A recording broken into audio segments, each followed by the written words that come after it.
ఈ రోజు పనులు మొత్తం నువ్వే చెయ్యాలి.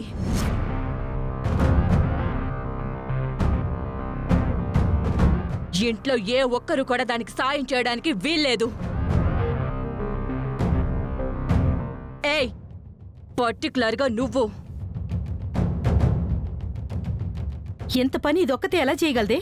చెయ్యాలి నానమ్మా. ప్రతి విషయంలో దాన్ని వెనకేసుకొని రావద్దు.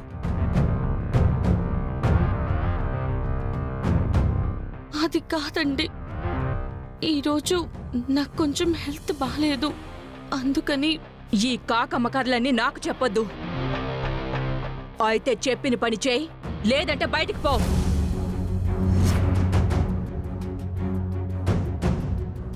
ఏమంటావు నాన్న? తను చెయ్యనంటే చెప్పమనమ్మా. నా మాట కాదని ఎవరు దానికి సహాయం చేసినా నేను చచ్చినంత ఒట్టే. నేను చచ్చినంత ఒట్టే.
నీ కొడుకు ఎలాగో అదుపులో పెట్టలేకపోయాడు, కనీసం కోడలి నువ్వైనా అదుపులో పెట్టుకో.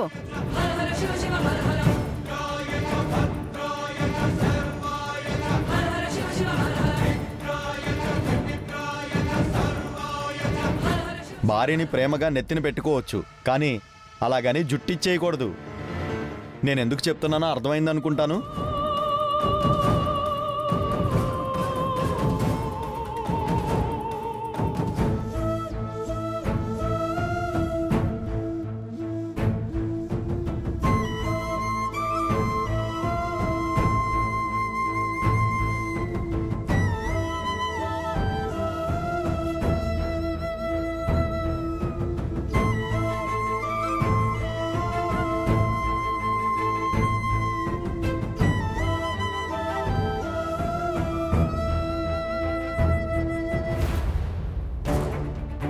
ఆంటీ అది మొత్తం క్లీన్ చేసినట్టుంది. ఇది మనిషే కాదే బాబు, ఇంటి నిండా పని అప్పచెప్పితే ఒక్కతే చేసేసింది. మధ్యాహ్నం మొదలు పెడితే సాయంత్రానికి మొత్తం పూర్తి చేసింది. అప్పుడే అది పూర్తి చేసినట్టు ఎలా అవుతుంది ఆంటీ? అది ఇటు పక్క నుంచి క్లీన్ చేస్తూ ఉంటే నేను ఆ పక్క నుంచి చెత్త వేస్తాను. పదండి.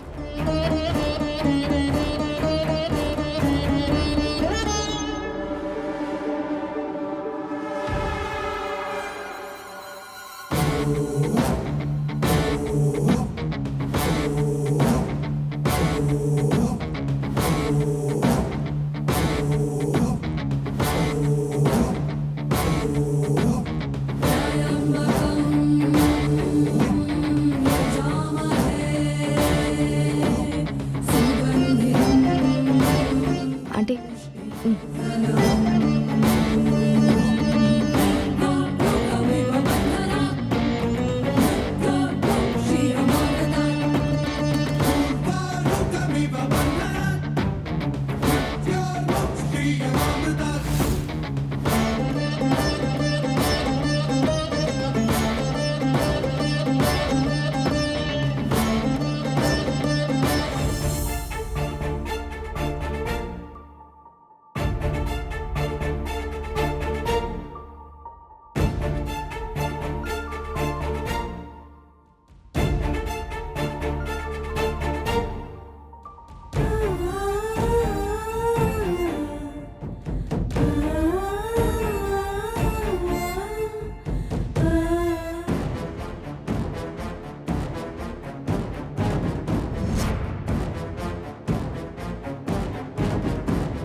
అయ్యో, ఈ చెత్త ఎవరు వేసుంటారు?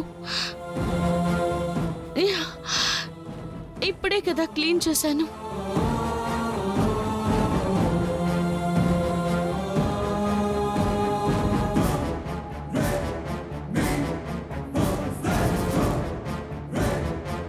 రే చరణ్, చరణ్, ఏంటి నానమ్మా? నీకు ఇదేమైనా పద్ధతిగా మంచిగా అనిపిస్తుందా? నువ్వు దేని గురించి మాట్లాడుతున్నావు? దేని గురించి ఏంటన్నయ్య? మధ్యాహ్నం నుంచి వదిన పని చేస్తూనే ఉంది, కనిపించట్లేదా నీకు? ఆ పిల్లని ఒంటరిదాన్ని చేసి టార్చర్ పెడుతున్నారా? తను పడుతున్న కష్టం చూస్తుంటే మాకే బాధ అనిపిస్తుంది.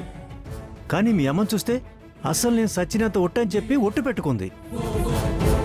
ఇంతకన్నా రాక్షసత్వం ఉండదురా. మీ అమ్మ ఒక మూర్ఖురాలు, కానీ నువ్వు కూడా అలా తయారయ్యావేంట్రా?